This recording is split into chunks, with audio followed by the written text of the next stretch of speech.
Welcome to Read Between the Lines, a book podcast. I am your host, Molly Southgate. Today I'm interviewing Peggy Brusseau. Hi there. How are you doing today? I'm doing very well, yes. And you? I'm doing great. So can you tell me about your books? Well, I'm a nonfiction writer to date. I've written just over 24 books on health and diet. And my most recent book is called The Contented Vegan. And it's the first book to put big ideas on the menu with vegan dishes. So it's a combination of cookbook and a book about veganism. In fact, its subtitle is Recipes and Philosophy from a Family Kitchen. And it really is an excellent book, too. Last night we made Bubble and Squeak from it. Oh, fantastic. And it was delicious. Yes, excellent. Great. That's a good response. That's a wonderful dish to use breakfast, lunch, or dinner. Mm-hmm. Do you have a favorite dish from the book? Well, at the moment, I'm a bit obsessed with tempeh. I don't know if you're familiar with tempeh. It's an Indonesian food, very ancient one, and it's basically fermented beans or sometimes beans mixed with rice and grain. And it is formed into a cake or a block, and then you saute it and marinate it if you like. But I've included 3 recipes in the book that include tempeh. And my favorite at the moment, and that of my family as well at the moment, is a TLT, which is a vegan take on the BLT sandwich. So It's tempeh, lettuce, and tomato sandwich. And it's stunning, very fun to make. Oh, that sounds awesome. Yeah, I personally am not vegan, but in my house we do eat a lot of like plant-based stuff too. Yes. And I love learning about it. Yeah. I think a lot of people are very interested in it. And certainly it's on the near horizon, I think, for many people, because there's so much information now about how it impacts on health as well as on the environment. Mm-hmm.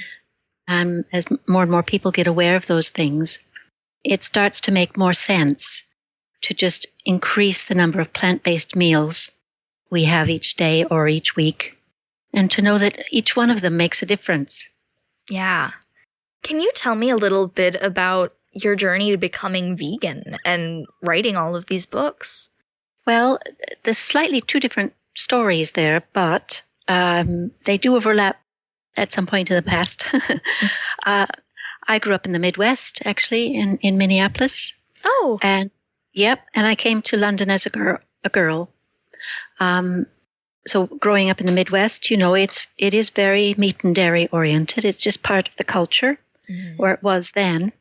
And when I arrived in Britain, I worked for a bit and traveled a bit, and then I ran a small holding, which is, it's like a market garden. If you think of 5 acres and Independence, it's a sort of small farm or a very large garden. So that was my livelihood for almost 10 years, where I had a meadow, and I had a massive orchard, I had a huge herb garden and a massive vegetable garden, and I sold my produce and just basically lived in that way. Yeah. And then I was delivered a sort of rescue cow. A close neighbor said, "There's this cow who needs looking after for temporarily. Can we put her in your meadow?" So I said yes. And I had never met an animal. I have to tell you that. In my family, there weren't even any pets. And so this cow was my introduction to the animal world, really. And she taught me a lot. And in that time that she was there on my meadow, I milked her and made cheeses from her milk and got to know her, and got to know also the way that the local farmers thought about animals and how they treated them and what they expected me to do, as because of having this cow living there. And that determined me. I decided I did not want to have anything to do with animal husbandry. And at that point, I became vegetarian. What were some of the expectations they had? Well, for a start, when she arrived, unbeknownst to me, she was pregnant. So she gave birth to this beautiful calf in the meadow. And that's when the trouble started, really. All the farmers said, you've let her do that by herself. You didn't have a vet present. You've let the calf suckle her, and now you'll never get them apart. And I was supposed to have taken the calf from her virtually immediately, and castrate the calf if it was male, and basically separate them and then sell the calf straight away for veal or something like that. Those are the sort of things that I couldn't countenance. Yeah. It just struck me as entirely cruel, and also revealed to me that, the meat I was expected to eat was part of what came from that sort of setup, that set of circumstances. And I didn't want anything to do with it. But of course, that's only the first step ever, is to say no to something is very important, but it's a very early step in a process. And consequently, for me, I became vegetarian, but then I also started questioning the use of dairy because I'd got to know this cow. I knew what the suffering that she was put through, and others like her, where they are kind of manipulated to be pregnant more than they ought to be, and therefore to produce milk, and to produce milk for longer and in greater quantity than is natural for them. That's one thing. And I didn't like the fact that the child and the body fluids were taken from her constantly. And so I then became very doubtful even of my vegetarian stance. And at that time, I met my now husband, who was also vegetarian. I can't tell you how rare that was all by itself. Well, that's very good. That's very lucky. Yes, very lucky. And we basically became vegan together. It was a joint decision, and we were both really ready for it. We'd asked all the questions and done a lot of research, and that became a very natural step for us, a very natural choice. And a few years later, after we'd been married for a time, we had our first child, and again made a decision that we would raise our children on a vegan diet, because that's what we were. Because we created a family, we would raise our children in that way. And the rest is history. Yeah. I had already been writing at that time, and my first book actually was about cooking together in the kitchen with children, because that's how I was raised. And I still am I have very strong opinions on that. I think that young people, from as early an age as you can manage, should be involved in the food preparation process so that they understand what food is, where it comes from, and what steps have to be taken to make it edible. And I think that it's especially important now when we collectively are quite disconnected from food, from where it comes from, how it arrives on our plate, and certainly how it arrives in the shops. So my first book was Let's Cook It Together. And after that, I wrote or co-authored several books on specific health issues, such as coronary heart disease, diabetes, arthritis, and just how diet impacted on them. Yeah. So how did you gather the recipes for your newest book? They are family favorites. I've been vegan now for almost 35 years.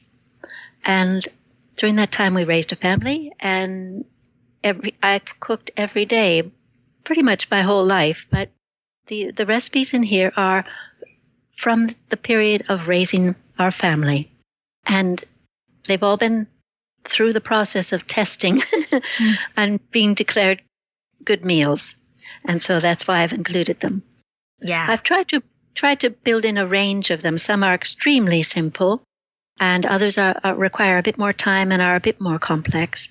But being a family cookbook or a family selection, you have to factor in the cost, the amount of time needed, the availability of things when you're in a hurry. So I think most of them are very easy and simple to be successful with. Yeah. Well, like I said earlier, the one that I made last night was, so delicious. I'm so excited to make some more from this book. So how is The Contented Vegan different than some of the other things that you've written? Well, it includes, as I say, it includes a little bit of the thought process behind choosing a plant-based diet. So I have one whole section called Thinking Deeper, which discusses things like the food chain, plant life, and animal welfare, as well as the issue of rights. Do we have a right to use the land in the way we're doing, to use animals in the way we're doing? So a broad range of thinking processes included in it, as well as an emphasis on health and securing health and building good health, as well as on family life. You could stretch that into social life as well, so that the vegan diet or the plant-based diet is not considered a problem or a nuisance, that it's normalized. Yeah. So what I've done is I've tried to write The Contented Vegan in a way that is rather more an invitation to people to try, even if it's just one meal a week that is scheduled to be plant-based. That's a step forward, in my opinion. And I've tried to make the book a toolkit, really, so that people who want to try but don't really know where to start, I can kind of hold their hand a little bit. So, for instance, early on in the book, I've introduced what I call the 80-20 rule, which everyone is familiar with in some form, in some aspect of their life. And all it is, applied to the plant-based diet, all it is to say, have a look at what you've eaten in the past few days or the past week, and decide how much of that is plant-based already. And generally, approximately 80% of a person's diet, even if they call themselves an omnivore or a meat eater, approximately 80% is already plant-based. I've given the example of a burger. If you take out the burger and replace it with a bean burger, you probably have an entirely plant-based meal. Just that simple exchange. If there's mayo or if there's cheese, you can also swap those for a plant-based version and have something that looks almost identical to a meat-based meal. So very simple steps can alter the balance and make a meal that resembles your normal meal in every other way, but make it into a plant-based one. So the 80-20 rule says, check it out. About 80% is probably already plant-based, and all you have to do is work with the remaining 20%. And you can do that gradually because there's no hurry. There's no rush to do this. It has to fit you and your circumstances, and you can take a couple of years to just pick away at that 20% and gradually become more accustomed to a plant-based diet or a largely plant-based diet.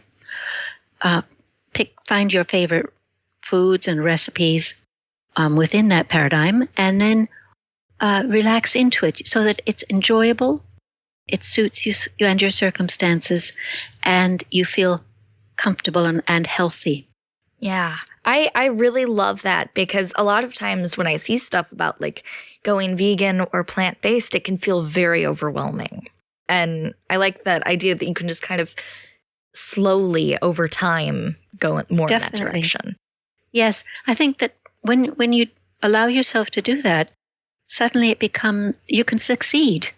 Mm-hmm. It doesn't feel overwhelming, and also it's sustainable because you've edged your way into it for your own reasons, and there are many reasons why people choose this. Some are health, some are environment, some are for animal rights issues or animal welfare issues. If you do this for your own reasons and take your time, then you build something that suits you. And I must say, one of the other really important messages I wanted to get through was that every step you take in that direction is a step that supports good health. Even and especially with children. There's this new term emerging now in the medical papers about primordial prevention, which is to say that you take away the risk of problems, health problems, before they become risks. So, for instance, coronary heart disease and some forms of diabetes and even osteoporosis begin in childhood. Now, if we can just build in a more nutrient-rich diet right from the start, and that tends to be plant-based, then a lot of these really chronic and quite they're in epidemic proportions. Actually, these illnesses we can minimize their frequency. Yeah. One of the things, again, early on in the book is I try to say, I've quoted Hippocrates, or a little piece of Hippocrates. He said, and he lived in the 6th century before the Common Era here, and he said, "Let food be your medicine, and medicine be your food." And his example all that time ago was to eat whole foods that were locally grown and to eat simply, and that would help to keep a person well. And if they became unwell for any reason, that same diet, simplicity and wholeness, would nurture them back into good health. Mm-hmm. So I've tried to encourage a similar sense of building your own healthy diet, because nobody wants to be a white bread and jam vegan. What that happened, that's where you buy the donuts and you drink a soda, or you have white bread toast and jam, and that's it. You don't think about where you're getting your nutrients. You just know that you're not eating meat, and very quickly that becomes a really bad idea, because you become ill in some form or another. So what I've said is just take on the project almost of each plant-based meal you have, building your health from that, because what we require, all of us, especially these days, is more nutrients. We don't need more calories, most of us. We just need more nutrients, and they're harder and harder to come by. So my mantra for creating good health is to eat a wide variety of whole, organic, or locally grown plant-based foods that are in season where you live. Now, sometimes that's not possible. The whole thing isn't possible because there are 4 cornerstones, 4 key words that are built into that little sentence. That is variety, whole, in season, and this idea of either locally or organically grown. Mm-hmm. And each of those cornerstones supplies us nutrients. You might say that they feed each other, because if you have a variety of foods, you tend to have a variety of nutrients. If you have whole foods, again, you tend to have more nutrients, and so forth. If you eat in season, or try to eat largely in season, then again, your in-season foods have more nutrients. It's as simple as that. So, including the 80-20 rule again, just to gradually turn the dial on your own diet and try to build these 4 cornerstones into it, and you move from 80% of your diet being okay. You're working on the next 20% that is improving your health in the meantime. Yeah. What do you think about places like farmers markets as a resource for helping with plant-based diets? Oh, they're great. They are great because, in fact, we go to one every Sunday. There's one that's local to us. We walk there, but the farmers come in, and they come in. I mean, there is no definite definition of local, but I've measured it, and I think I'm in agreement with many people. It's about 100 miles, so that you can get there in a day. So usually the plants we purchase or are offered are about 24 hours out of the ground. And I think that's brilliant. So they're the freshest we can buy. And they haven't traveled any further than approximately 100 miles, some of them not even that far. And what it guarantees for us is that they are in season. So we've got this kind of doubling up of locally grown and in season. We're already maxing on the nutrient value. Often we can buy organic there as well. Again, that maximizes on the nutrients. We certainly get a variety because they're gorgeous. It's hard not to buy too much. And then in terms of the whole foods, of course, we buy the whole plant. So it's really, they're fantastic. I think also for some people a better option, or some people don't have farmers markets close to them, but another option is one of these subscription services where a garden or farm near to you provides a box of vegetables every week or two. So if there's not a market, they can at least deliver them to you. Do you have that in Chicago at all? I'm trying. Oh, yeah, yes, we do. Yeah, that took me a second because I live a little outside of the city. Okay.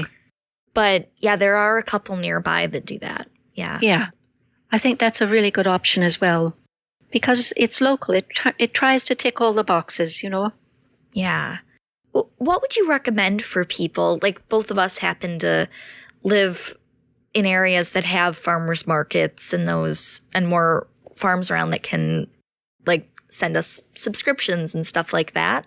But for people living out in the city that are looking to do this and go like more whole foods, what do you think? Oh, I've got to say it's never been easier because you can order a lot of things online. We order our grains. I've got to say we live in central London. We're just off Baker Street, which is just about as central as you can get. Mm-hmm. And we've got a farmer's market, which we're very fortunate to have.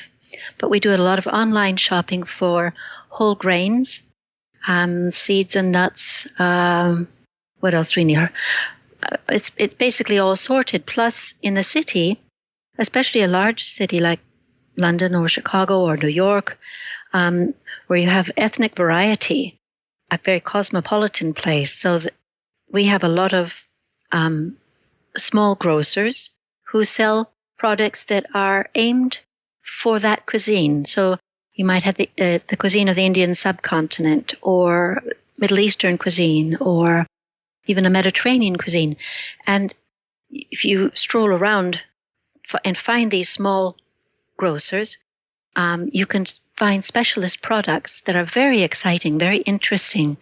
And I find that is really one of the bonuses of eating simply and a plant-based diet, because I can splurge a little bit now and then and say, oh, this looks interesting. I'll just try that in something. I have no idea what it does, but it looks gorgeous. And it's an exploration. You could also call it an adventure because it livens things up.